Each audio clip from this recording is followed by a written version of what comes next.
Hello, everybody. This is Catherine Shapiro from Inside Creative Space. I am your host for today, and this is my wonderfully good friend and author, Leslie Zafran. Leslie and I have been really good friends for years. She is a wonderful author, has done 5 books? Six, actually, Six? now. Oh my God, so far. And we are glad and happy to have her here today. And I would really love to know how it is that you decided to, once, my understanding is you originally thought this book was a one-off. I did. Mm-hmm. So how did you decide to go to a second? Everything is about who you know. Mm-hmm. I didn't know that you did this, and it's been amazing to discover you have yet one more extraordinary quality, Kathy. Thank you. So it's all about just things happening. And I met someone who was actually, she still is Dr. Cinda Kane. She teaches at the university. I always get the name wrong, so I actually wrote it so I would do her justice. Absolutely. The teacher of Nova Southeastern University, and she also teaches at Broward College. Wow. And she said, I have a friend, and she is a trauma therapist. Mm-hmm. And I think what you have is something she's been looking for. Mm. So just before COVID, we met, and Tara Kellogg, who is a nationally certified trauma therapist and also is actually a supervisor in Florida for other therapists, said, we don't have enough books for children who are working through difficult times. And I think you may be onto something. Would you consider writing a series? Wow. And I don't know about you, but my childhood was difficult. And the idea of being able to write books that might help children who are struggling feel a little less of that struggle and a little more validated, a little more that they're okay. And they're not by themselves. And they're not by themselves. I couldn't think of anything more wonderful. So I said, okay, I will give this a try. Well, and that's a wonderful thing you brought into the world, this character named Florence. Tell me about Florence a little bit. I'm completely infatuated with Florence. I think she's amazing. So Florence is a bright orange, very wise and loving bag.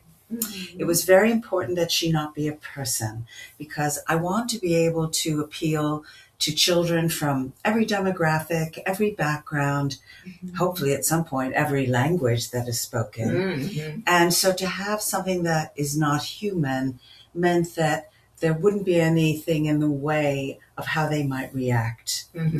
And so making her a bag was really important. And I love the color orange. As you can see. Yes, I have to wear orange and I have my bracelets. And actually then one of the interesting things that Tara did was she was explaining how different colors have different impacts on us. And orange is actually one of the optimistic, good colors. So even more reason that was it. Well, that's perfect. So in fact, just there's one of the books so you can see. So, you know, I just wanted to make her like a person, but I'm very careful not to anthropomorphize her. She's never going to talk to the children directly. She only uses her magical powers, which are that she can hear what children are thinking, only children, not grown-ups, and she can write a message on herself to get word to them and comfort them and talk to them about what they're going through. So, did you ever, well, let me put this another way. What part of you is Florence? And what part of Florence is you? What a marvelous question. I guess I would like to try to be as much like Florence as I can be in my own life. Maybe some ways I am already. Oh, but there's definitely. Thank you. But there's so much that she does that I have to think about when I'm writing, you know, what is the right way to handle this? And this is where, again, having Tara as the therapist is such a help because I'll say, what's going to be more helpful to a child, to approach it this way or that way. Mm-hmm. And so Tara is also part of Florence in a way, There you go. because I have her wisdom. And Cinda, as an editor and as someone also who has lived a life where she's given a great deal to others, and often not enough does she put herself first. I agree. Again, so all of us, although I'm the writer, have bits of Florence in us, I think. Mhm. And we all would like to be more like her. And sometimes you don't even know it's there until something happens and you're like, wow, I can be optimistic. I can help other people. There were all kinds of cases of that in COVID and after COVID, and even now where people are battling this isolation that seems to be happening right now, because people are just there. They feel so separate sometimes. And that was another reason why these books have become really important, because although I'm not in education, a lot of my life is in the world of schools because of the strategic planning work that I do. And it's been told to me so many times that children are less socially able to connect to one another, Mm-hmm. that they are less confident, that they don't feel good about themselves, that they feel isolated, all the things you're saying. It's always been an issue, but absolutely COVID made it worse. Mm-hmm. And although children for these books, which is ages basically 7 to 11, were very young, Mm-hmm. it's still affecting them. Mm-hmm. And I feel so sad for them. Mm-hmm. And anything that I can do to make sure that they can feel a little bit more happy about the world. Because I do want to say, although Florence handles difficult things, she thinks the world is amazing. And she never forgets that. She has joy in her. That is what struck me about this whole book and the ideas behind it, is that there is nothing but joy in the fact that she is able, as this magical creature, to help people, and she looks outward rather than going in and getting angry and all of the things that I think sometimes we're prone to do as adults even. So angry is okay. Not angry is okay too. Everybody has their times when they feel like, oh my gosh, I wish I had done, or I wish I had said, or I wish I had been. But, kids internalize a lot of that and they beat themselves up over it. They do. Yeah, and They do. it's everything's their fault. When God love, when my mother left her first husband, she said, I always felt that it was my fault. And no, it wasn't. We as her kids felt it was our fault. And it wasn't. So yeah. So it happens all the time. It does. And as you know, some of the books, there is actually a second line that says it's not your fault. Because I know, and Tara has even shown me, that even adults, we often still internalize these things and think things were our fault from when we were children, even when we're grown up. Mm-hmm. So I would like children to have a chance to let go of that if they can. Mm-hmm. Florence is a great start, but in the books and things that I'm doing now, I've also realized I need to be careful, and that I don't want children to think they have to have Florence.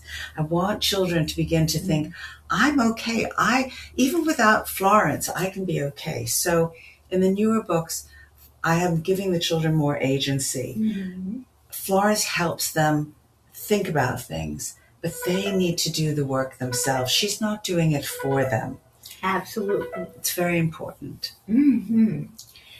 And let me just say that I am absolutely thrilled that you brought this wonderful idea and this wonderful character to me and to our channel. The Creative Spirit channel loves great stories and optimism. And it's a place for people who are want to share their work and they want to make a creative business run better. They get great advice from here. We do all sorts of different holiday events. And by the way, I'm a cartoon. And our little cartoon town is called Craftville. And it has, guess what? A library. And we decided to put a lot of my good friend and founder, CEO, Jenny Dial, has a show that typically interviews authors, and their books go in the bookstore and in our local cartoon library. So it's fabulous. I have a feeling we're going to find out that library is a magical place too. Libraries are magical places. Mm-hmm. I've always thought so. I always have. And when I was a kid, I did nothing but read. Me too. Yeah. Because there were a lot of places where you were alone. I had to be in the hospital for a period of time for surgery and things like that. And that's a place where kids really need that kind of optimism and beautiful things around them. I'm so glad you had it. Did you have a favorite author that you were reading? Oh, goodness. I did Nancy Drew for years. Oh, my God. I remember Nancy Drew. Oh, Lord. I did Charlotte's Web. Gosh, what else? Just about everything, really. You won't believe this. I actually read medical dictionaries for fun. Well, because it's kind of a way to understand yourself. Okay. Right? That was very brave of you. I'm not sure everyone would have felt they could do that. Mm-hmm. When I was younger, I read it like a 9th grade level. And wow. because I love the way that your book, it doesn't, a lot of authors think they have to talk down to kids, if you know what I'm saying. I do. Yeah, and I particularly love Florence because she doesn't talk down to the kids. She says things in very beautiful language, and she is very clear about what she says and what she means. And she didn't lie to them either. In later books, they come into situations where you'd be tempted to tell a little white lie or a fib, and she doesn't do that. No, it's really important because I think also children are very smart. And if you don't acknowledge the truth of something and pretend it's not happening, one, you can't help them. And two, I think they lose faith in themselves and in and maybe even how they think about you. Mm-hmm. But I know being brave does take bravery sometimes to say these things out loud. Oh, it does. There are all kinds of different situations that Florence helps her kids through. If you want to maybe describe one of them, just to. Well, did you have one in mind? I'll be glad to. I thought the one about neglect was really interesting. That has been the hardest book to write so far, to have the right tone. Mm-hmm. Neglect is a story about a sister and brother who are unfortunately in a situation where their parents are not able to look out for them. They often aren't even home. Mm-hmm. And their grandparents recognize there's an issue and take them into their homes. And on the one hand, it feels wonderful to be in a safe place where there's something to eat and people are looking after them. But it's a kind of, am I betraying my parents mm-hmm. because I'm feeling okay being with my grandparents? And will my parents still love me? And what will happen? And so having Florence be able to find a tone where she can acknowledge that it's perfectly reasonable and normal for them to feel that way, but it's also okay for them to be looked after. Absolutely. And also what I like is that Florence says, and your parents need a chance to have someone look after them and help them. And help them figure out why they're. So she kind of touches on both, and she gives them permission to be okay with living there. And It's funny. I still get chills when I'm saying this to you because the pain, being able to say anything that can, it doesn't take pain away, but to be able to put it in a place where it's manageable. Mm-hmm. And in the neglect book, both the brother and the sister have a sense of peace about this. Mm-hmm. And we know they're going to be able to enjoy it. The story's not over. We don't know what's going to happen. Mm-hmm. But we know that they're going to be able to manage and they know they're okay. And yeah, that is the thing that I really love is that it's not a, forgive me when I say this, but it's not a Disney ending, if you know what I mean. Ending, you don't always get to wrap it up No, in an hour and a half an hour or in one reading. I like the fact that these books are, you read them more than once because you go back. It seems like you go back to them and you're thinking, wow, because there's all kinds of situations where kids, it would seem to me, would feel like they were needing a little magical advice now and then. Oh, I think grown-ups can feel that too. Mm-hmm. And since your listeners and viewers don't know, I should explain that these books, because of the age group, there is an illustration on every page opposite the text to help bring it to life for the children. That was, I have to tell you, getting the illustrations done was so much harder than writing the book.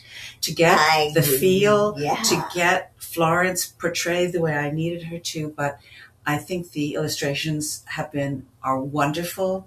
And they also pull the children in, make the stories more interesting, which is obviously important too, that they're enjoying reading it.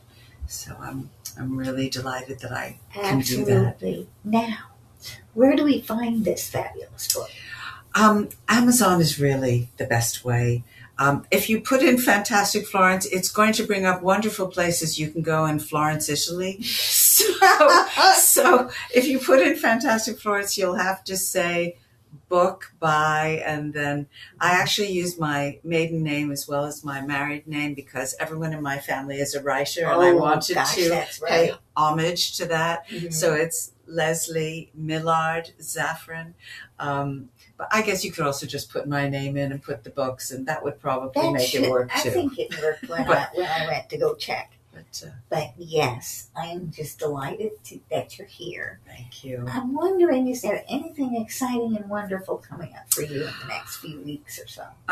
Well, I absolutely believe that this needs to be a television series. Everything in the books is always very visual.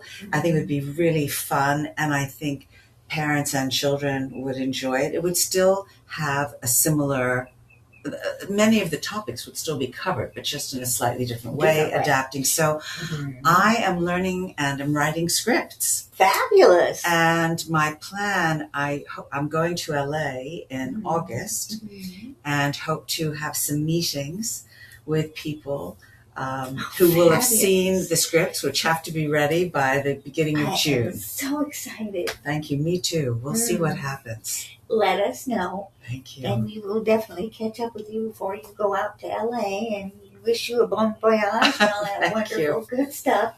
Thank you. Just so that everyone knows, again, we are with Leslie Millard Zafran, and I am the privileged host of Inside Creative Space. And just to let people know about the show, we usually drop our episodes every Thursday at 4 o'clock or thereafter.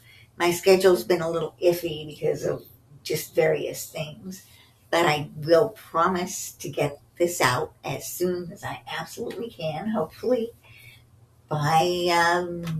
definitely by Thursday. So, it is such a pleasure. And for me, thank you for inviting me. Anytime. One last question is, I'm thinking if, do you usually do book discussion groups or anything like that? I've never thought of that. I mean, in theory, it sounds amazing. And if you've ever read a book in front of live children, and I have done this, it's a vastly different experience than reading it even with your mom or dad or by yourself. And I have done that. I've gone to a lot of schools and read. Mm-hmm. But they are quite careful about what books they want me to read. Yeah, I know. Mm-hmm. But yes, you're right.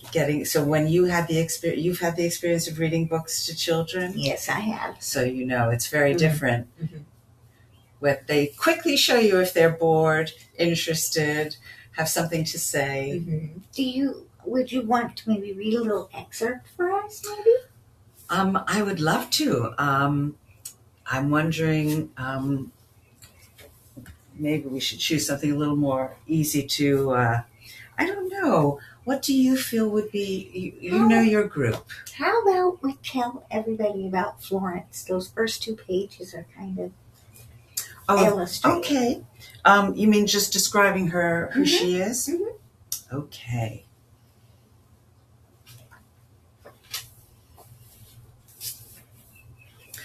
Florence is a beautiful, strong orange bag, bright orange, like an ice-cold popsicle. Florence lived in a very special grocery shop, which she loved, but then she decided to go home with the family. One day, the family put a homemade chocolate cake inside her and took her to a friend's house.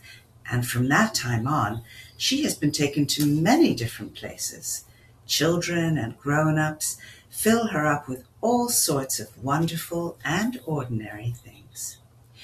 Florence loves to learn about the world around her. She is curious and kind. She spends a lot of time listening to the thoughts of children. That's right. Florence has magical superpowers. She can hear children's thoughts. She can't hear grown-ups' thoughts, though, only children's. When Florence hears the thoughts of a child who is upset or worried, she writes them a note. She writes the messages on herself. Florence's messages help children feel better. What is it about those messages you think makes kids feel better? And if you have a message for people, now's the time. I think children need the truth. They don't always need everything about the truth. They need it at the age that they can comprehend and take it in. But for example, the book on bullying, the book on neglect, it's very important that Florence calls it by its name. When she writes to them, she'll say what's happening is called bullying, what your parents are doing is called neglect. Because when she gives them that framework, it actually validates the importance of what's going on. After they read these books, the children normally have some phrase where they say something like, it kind of feels better to know that I'm not alone, to know there's actually a name for this, to know this is a real thing. It's not just something that's in my mind. There's a thought about language that if you don't have a word for something, you can't do it. If you don't believe in revolution and say the word, you can't have a revolution. It just doesn't exist in your mind. That's fascinating. Mm-hmm. Wow. As a word person, obviously I'll remember that. So Florence's messages validate what children are feeling, gives them a name, tells them it is not their fault, or in one of the other books where it's about 2 children thinking they're not good enough, she challenges them in a very gentle way by reminding them everyone's different. And I think you're amazing. And I think if you're just yourself, you're going to find that people appreciate and like you just the way you are. She's not telling them exactly how to go about it, but she gives them a thought where they can come back and say, really? Could it really be all I have to do is be myself? There's an actual word for that. And Florence brings a lot of joy. She brought joy to me, definitely. And I am so glad that you're here. Thank you. And we will definitely keep in touch. And our recording is definitely better this time. I can already tell. No question. So what I typically do, just to let everybody know, is I put everything together in a wonderful little video, all the contact information you need to get a hold of my good friend Leslie on any capacity whatsoever. She's an amazing person, and I'm so happy to have her here. Thank you. Thank you so much. And be kind, everybody. Yes.